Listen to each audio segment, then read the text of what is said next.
Mein Koffer ist gepackt, doch ob es fürs Turney ist oder ob es für was anderes ist, das erfahrt ihr nur, wenn ihr dranbleibt.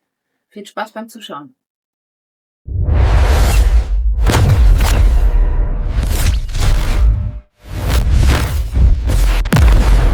Und jetzt sind wir angekommen beim letzten Siege dieser Season. Wir haben gegen Dreamy Valkyria und Havok. Mir ist leider ein ganz kleiner Fehler unterlaufen beim Zeigen der Basen.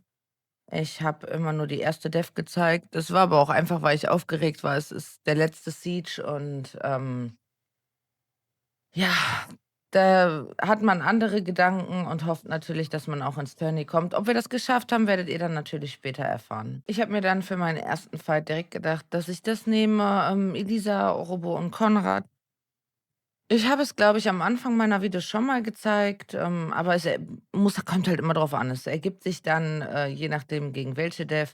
Man kann das sehr gut in diese Dev reinspielen. Man macht halt einfach den Robo S2, Konrad S3 auf den, Feuerbayek und dann ganz wichtig mit S2 ihn rauszunehmen mit der Elisa. Das ist ganz, ganz wichtig, weil dann kann er sich nicht dann kann er nicht revived werden vom Taranis und dann passt das auch. Und ansonsten spielt man das dann einfach runter. Also, ich habe auch schon dabei gehabt, dass der Konrad dann halt einfach stirbt und so, weil die auf Damage waren, aber das ist dann einfach nicht so schlimm. Also, ihr spielt es einfach runter, weil die Elisa, die tut sich auch mit ihrer Passiven selber heilen. Hm, und das ist dann wirklich, wirklich nicht schlimm. Ihr spielt es dann einfach runter. Es kann nur 'n bisschen dauern, weil ihr müsst ja genau den, S2 abwarten, aber mehr ist das nicht.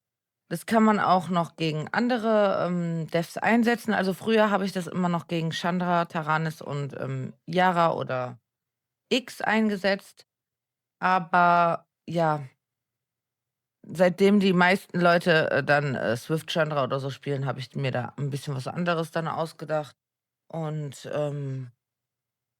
funktioniert dann auch. Also, das ist super, ist 'ne 10 von 10 off. Jetzt haben wir natürlich mein absolute Lieblings-Off. Also, es geht nichts über Snipe und es geht nichts über Double Snipe. Mega cool, mag ich total gerne. Also, so ist ja, ich weiß, meine Claire, die moved zuerst, aber das hat sich halt runentechnisch einfach ergeben. Das ist eigentlich ganz egal. Ihr könnt auch die Sonya zuerst moven lassen. Das ist, in diesem Team jetzt dagegen ganz egal gewesen. Das habe ich so gerne. Das habe ich immer gespielt und super gerne. Mua. Jetzt musste ich leider kurz eine off skippen, weil das war in die Four-Star-Devs und die off ist halt, gildenintern, die darf ich nicht zeigen. Und deswegen kommt jetzt leider dann direkt wieder das, Elisa-Game, also Neues, ne? Das ist jetzt 'ne neue Dev. Die hatten das halt einfach stehen gehabt und das musste angegriffen werden. Und ich könnte es tatsächlich 10-mal so angreifen. Ich habe halt 10-mal die Units, aber das wäre dann auch langweilig, 10-mal so 'n Video zu machen damit. Deswegen habe ich gedacht, höchste der Gefühle ist, zweimal und dann reicht es auch. Und, ja. Da ist er dann leider mit einem HP stehen geblieben. Wir, lassen ihn jetzt auch einfach stehen, weil sonst kann er revived werden und das wollen wir nicht. Wir warten jetzt einfach, bis Elisa noch ihren S2 zurück hat. Das ist gar nicht so schlimm. Ich habe ja da auf 'n Proc gehofft, aber gut, dann müssen wir halt eine Runde weiterspielen. Das macht jetzt nicht viel aus, finde ich, in dem dafür, dass es halt safe ist. So, also, ne, selbst wenn jetzt der Robo stirbt, ist das auch nicht schlimm. Das, wäre, vollkommen okay, deswegen habe ich das auch gemacht, weil ich einfach die Debuffs nicht noch mal changen wollte und, ja, jetzt waren wir da leider provoked gewesen und müssen noch mal eine Runde, aber ich sage ja, es ist total einfach, es ist total safe.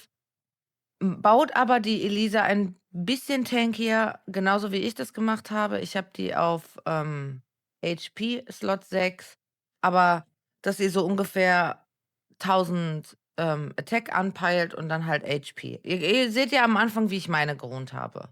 Jetzt keine neue Off, aber ich finde immer wieder für Überraschungen gut, weil ich sage ganz ehrlich, gegen diese Dev oder generell auch gegen die Silvias und alles Mögliche, da sage ich wirklich, es ist immer und immer wieder, 'n Glücksspiel. Also, da kann alles Mögliche passieren. Ihr könnt extrem rausgebrockt werden ohne Ende. Gut, den Raoul jetzt finde ich nicht so schlimm, aber ihr könnt selber natürlich auch ohne Ende brocken damit, ne? Also, der Affe, der kann Lust haben und kann jeden, Turn reviven re reviven. Ihr wisst, was ich meine. Ich meine, ach, es ist so warm. Revengen. Mensch, es ist so warm hier. Also, ihr könnt auf jeden Fall Glück haben und der Affe kann jeden Turn revengen oder er kann gar nix machen. Er kann gar nix machen und die Iris kann, brocken ohne Ende oder euch stunnen komplett das ganze Team und die anderen Units also, das ist immer so 'n nichts Halbes, nichts Ganzes. Also, ich habe immer 'n ganz mulmiges Gefühl, wenn ich ehrlich bin, wenn ich, damit reingehe. Alle benutzen das so, aber ich habe 'n mulmiges Gefühl. Das ist jetzt irgendwie so 'n bisschen meine neue Hey-Gang, Off. Die benutze ich extrem gerne und, sie funktioniert auch einfach total gut, muss ich ehrlich sagen. Natürlich kommt dann jetzt, warum der Geomai ich habe das ja schon mal erklärt, der ist einfach super mit seiner AOE. Der macht halt den Attack Break, der macht 'n, Provoke, der ist einfach wirklich gut. Das Einzige, was halt immer nervig an dieser Dev ist, muss ich ehrlich sagen, ist der Renn mit dem Treadstat.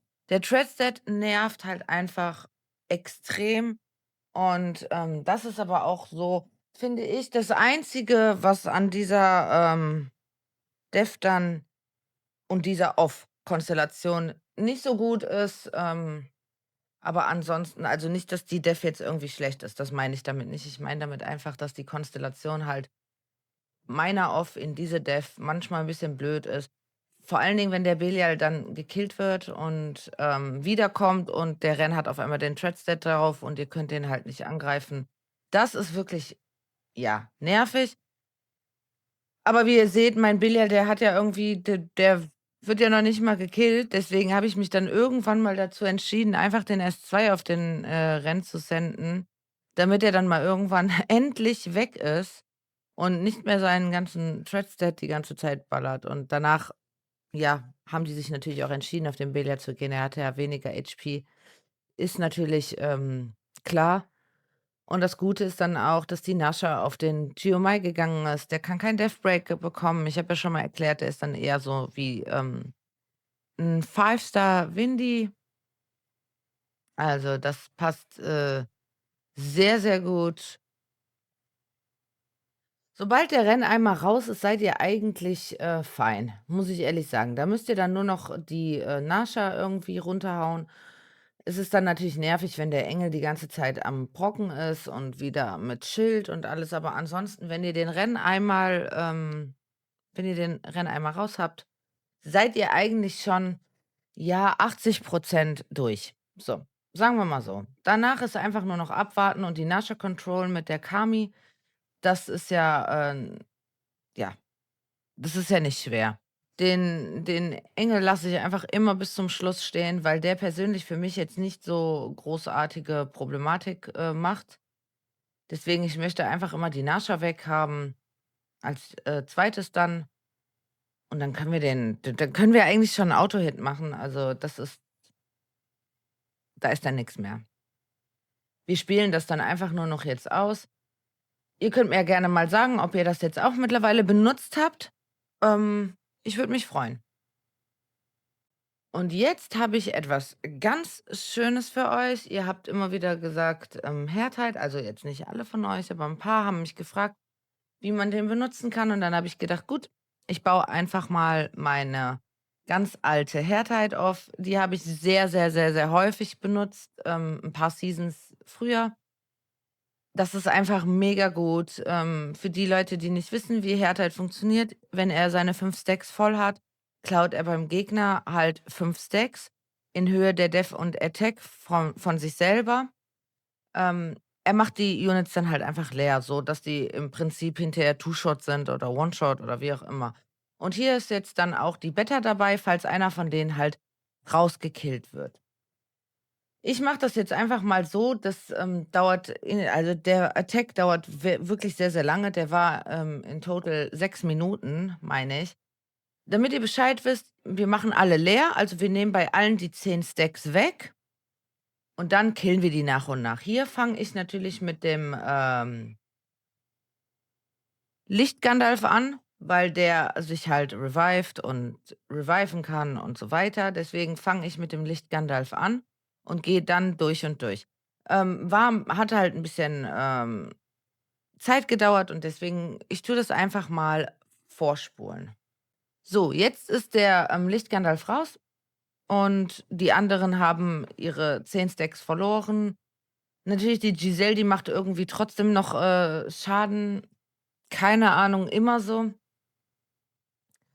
Aber jetzt nicht mehr so extrem. So, ihr könnt dann jetzt, nach und nach euch die Units wegnehmen und ihr habt halt immer noch so 'n Hintergrund mit der Beta, die halt, euch reviven kann, wenn irgendwas ist.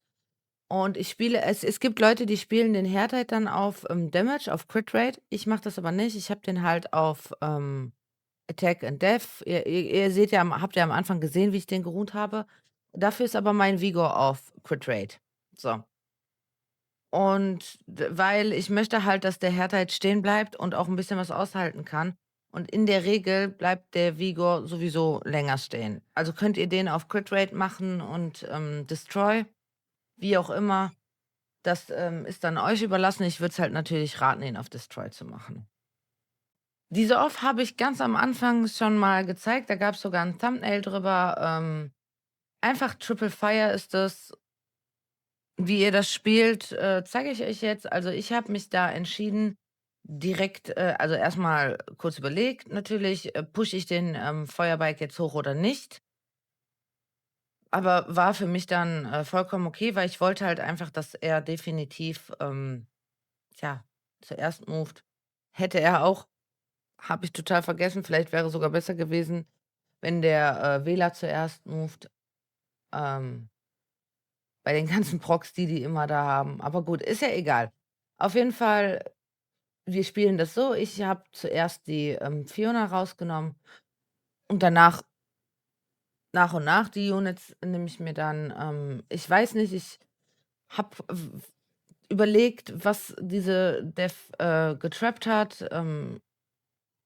Ich weiß nicht, vielleicht waren die sehr tanky, waren Anti-Lucian, Anti-Snipe, keine Ahnung. Also, ich würde persönlich da keinen, Lucian reinspielen, weil halt der Ashe immer auf Swift sein könnte. Deswegen, weiß ich nicht. Aber gut, wir haben ja auch schon beschlossen, dass Lucian ausschließlich bei Info gut ist oder man halt keinen Wert auf seine Winrate legt, dann geht das auch. Aber ansonsten muss ich ehrlich sagen, die Leute, die Blind Lucian spielen, die verlieren halt häufiger mal. So, das ist einfach so und deswegen würde ich das auch keinem raten. Ich finde es persönlich nicht gut und ich finde das auch in der Gilde nicht gut zum Beispiel. Ich finde, das sollte verboten werden, beziehungsweise ist es ja bei den meisten auch. Aber es gibt ja trotzdem Leute, die das machen. Ich persönlich mag es nicht und würde es auch nicht machen. Deswegen gehen wir einfach mit Triple Fire rein und, ja. Ihr könnt natürlich da auch 'n bisschen gelacksackt werden, aber ich habe die alle auf Minuslicht, weil dort der meiste Damage meistens von dem, Eschir kommt und das war's dann auch. Fertig. Die Triana, die macht an sich dann nichts. Weil's so schön war, benutzen wir direkt noch mal Triple Fire und ich habe euch ja schon im letzten oder in 'nem Video davor gesagt, dass ich die Tomoe Tricks und Blood Off total gut finde. Ich habe ja früher so was alles nicht benutzt. Ich habe das natürlich mitbekommen, dass es die gibt und, Guildies haben die auch schon gespielt und alles Mögliche. Aber ich habe sie halt einfach nie gespielt, weil ich halt einfach meinen Snipe gespielt habe und fertig. So. Jeder ist da ja anders, aber jetzt setze ich mich damit ja auseinander und spiele ja auch die ganzen Offs und ich muss ehrlich sagen, das ist so 'n bisschen mein kleiner Favorit, genauso wie die, Hyanis, Verat und Dark Homie. Die finde ich auch toll. Mich hat jetzt natürlich 'n paarmal auch erreicht wegen, dieser Off, dass man da den Robo nehmen kann, den Windrobo gehe ich mal von aus. Habe ich noch nicht probiert, gucken wir mal, ob ich's vielleicht, austesten kann irgendwann noch. Und dann zeige ich's euch natürlich. Aber die hier jetzt, die finde ich einfach klasse. Also, ich meine, okay, wir wurden jetzt einmal komplett gestunt. Das ist ja das, was ich eben sagte. Das ist so das Einzige, was dann wirklich nervig ist. Aber ansonsten kommt von dieser Off nicht viel. Also, nicht wirklich. Deswegen, ist fein. Wir spielen das jetzt runter. Wir killen jetzt noch mal den Elch hier und, fertig. Und dann hat sich das auch erledigt. Und was möchte man mehr als den letzten Attack mit, Double Snipe? Da schlägt ja mein Herz schon wieder ganz hoch. Mein Liebling ist nicht Lucian, bei mir ist es Double Snipe und ich freue mich wirklich immer, wenn ich es benutzen kann. Ähm, Ich liebe es einfach. Hier in dem Fall hat sogar meine Sonja zuerst gemoved. Wir spielen es jetzt einfach nur noch runter und ich weiß, wir können schon mal etwas zurechtlegen. Ja, oh, ich liebe es. Ich freue mich immer, wenn ich's spielen kann. Es ist leider weniger geworden. Ich hatte mal 6 Sonias genau für diesen Fall, für die Double Snipe damals mit, Schilling. Aber gut, ihr seht, ich habe ein 10-10 gemacht. Wir müssen traditionellerweise ist meine Krone immer hier. Leider musste ich ja den einen Angriff skippen, aber ihr seht ja oben, dass es 'n 10-10 geworden ist, also war es auch 'n Win. Und ich muss echt sagen, ich war erleichtert, fertig zu sein. So, wir sind fertig mit dem Siege. Wir schauen jetzt einmal noch mal ganz kurz drüber. Ich habe leider das Ende verpasst. Moment, wir sind einmal Zweiter geworden. Ja, das war auch ein ganz kleines bisschen komisch, aber das ist schon alles geklärt gewesen mit, Dreamy Valkyria. Ich habe da mit denen geschrieben, also Grüße gehen raus, da ist alles in Ordnung. Also wirklich. Das war weniger Drama wie alle anderen Sieges davor, also vollkommen okay. Aber jetzt passt auf, ihr könnt euch nicht vorstellen, was passiert ist. Wir gehen es durch. Es ist das beste Rematch, was überhaupt passieren konnte für un also ich also mir darf niemand sagen, dass es 'n Zufall ist. Für mich ist das einfach Schicksal. Wie kann das sein bei den ganzen Leuten? Schaut euch das an, wer gegeneinander kämpfen muss. Wir müssen in der ersten Runde ran gegen Seven Deadly Sins. Und jeder, der meine Videos verfolgt hat und die letzten 2 Sieges gegen Seven Deadly Sins verfolgt hat, weiß, was dort passiert ist. Wir sind also in der ersten Runde dran und ich möchte doch einmal ganz kurz ich bin jetzt noch nicht online gewesen und wir gucken uns das eben noch einmal ganz kurz an. Hier in dem Prognose-Event. Mir wurde nur einiges geschrieben, dass sehr viele genau, da ist es. Wir werden unser Bestes geben. 92 haben auf uns getippt. Wir werden unser Allerbestes geben. Natürlich werde ich das Video erst droppen können, falls wir, aus dem Tourney ausgeschieden sind. Dann ist vielleicht der Koffer dafür oder vielleicht ist der Koffer jetzt dafür da, um ins Tourney einzuziehen. Ihr werdet es sehen. Ich werde euch dann auf dem Laufenden halten. Drückt uns auf jeden Fall die Daumen. Wir werden alles, alles, alles geben. Und, das ist natürlich für mich persönlich das, most toxic Rematch ever, ever, ever. Also, ich glaube, kein Fight hier ist so toxisch, wie dieser ist. Und deswegen drückt uns die Daumen. Wir geben unser Bestes. Wenn euch das Video gefallen hat, dann lasst doch gerne ein Like, ein Abo und ein Hype da und verpasst auf jeden Fall nicht unsere erste Runde.